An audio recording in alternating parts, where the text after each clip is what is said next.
Hello दोस्तों, नमस्कार। आप सबका स्वागत है।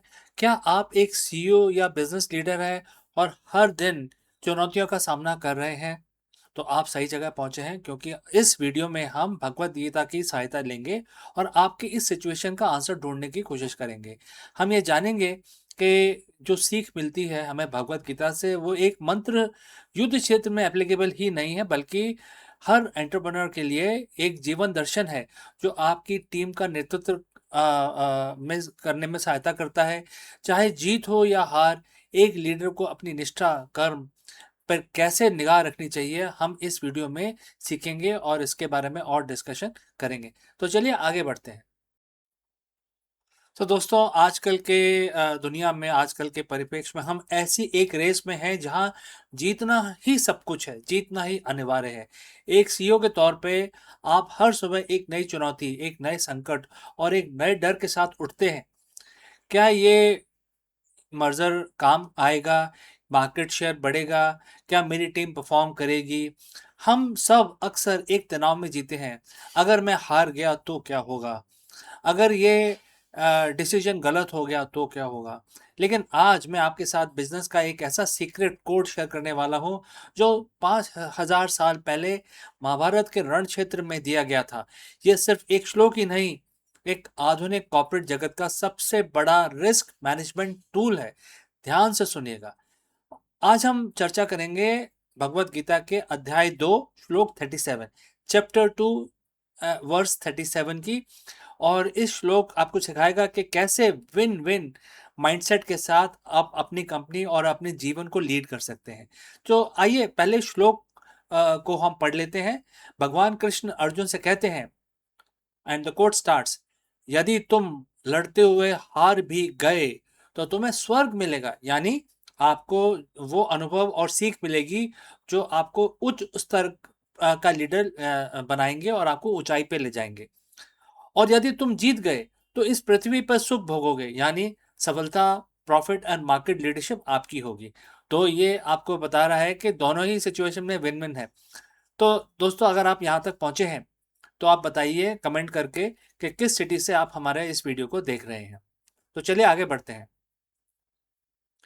हम सब ने इस वर्ष को सुना। जरा रुकिए और सोचिए, भगवान कृष्ण यहाँ अर्जुन से क्या कह रहे हैं?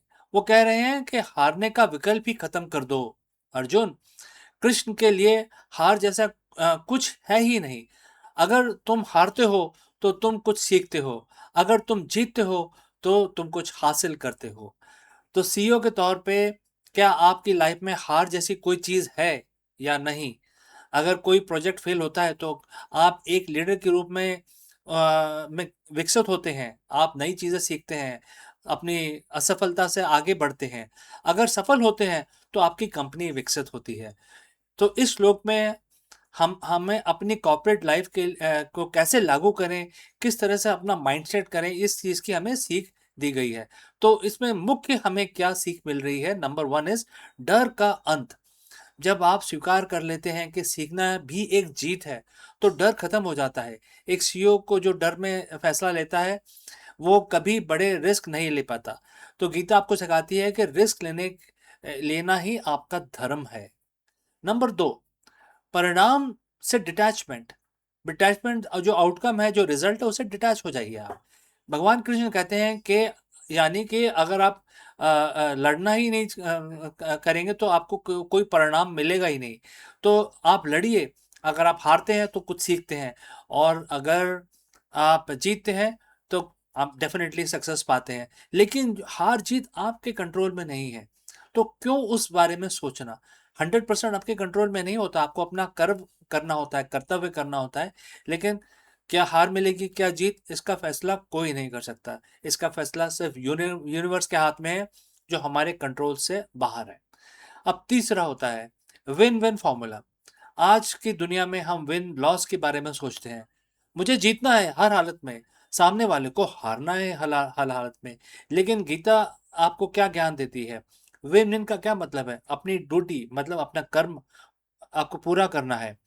अपनी पूरी क्षमता के साथ मैदान में उतरें, बाकी परिणाम अपने आप संभल जाएगा। अपने आप यूनिवर्स आपको दे देगा। आपके एक्शन के ऊपर डिपेंड करता है वो। तो कल सुबह जब आप ऑफिस जाएं तो ये 3 चीज़ें अपने साथ लेके जाएं। मैं बुलेट पॉइंट्स की तरह आपको ये दे रहा हूँ। पॉइंट नंबर 1, अपने हर प्रोजेक्ट को एक धर्म युद्ध की तरह देखें। यह आपकी ज़िम्मेदारी है। जब आप इसे ज़िम्मेदारी की तरह देखेंगे, तो आप हारने से नहीं डरेंगे। आप सिर्फ़ अपनी ड्यूटी निभाने पर फ़ोकस करेंगे। बुलेट पॉइंट नंबर 2, अपने फेलियर्स को हेवनली गेन के रूप में देखें। हर बड़ी कंपनी जो आज लीडर है, उसने सैकड़ों बार फेलियर का स्वाद चखा है। उन फेलियर्स को स्टार्टअप या लर्निंग की तरह देखा जाए। बुलेट पॉइंट नंबर 3, निर्णय लेने में देरी ना करें। श्लोक के अंत में भगवान कृष्ण कहते हैं, उठो, यानी एक्शन लो। एनालिसिस में फंसे रहोगे तो मैदान में कब उतरोगे? दोस्तों, एक सीईओ के रूप में सबसे बड़ी पूंजी आपकी मानसिक स्टेट ऑफ माइंड है, मानसिक स्थिरता है। अगर आप हार के डर से जकड़े हुए हैं, तो आप कभी बड़ी ऊंचाइयों को हासिल नहीं कर पाएंगे। आज से अपनी डिक्शनरी में फेलियर शब्द को हटा दीजिए और आप ये समझ लीजिए कि आप जीतेंगे, हर हाल में जीतेंगे। और अपने जो थॉट प्रोसेस है उसको अपग्रेड करिए।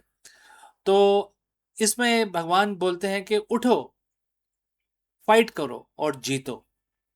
अगर आपको ये विन विन श्लोक का जो इम्प्लीमेंटेशन है बिजनेस फील्ड में अगर पसंद आया है, तो कमेंट करके ये लिखें कि मैं तैयार हूँ और हाँ, मैं तैयार हूँ। ये कमेंट करके आप मेरे पास भेजें। और अगर आपको लगता है कि ये गीता का ज्ञान बिजनेस में उतारने के लिए आप और डिटेल चाहते हैं, तो ज़रूर हमसे संपर्क करें। My name is CK. जल्दी ही मिलता हूँ दूसरी सीख लेके आपके साथ। तब तक उठो, लड़ो और जीतो। धन्यवाद।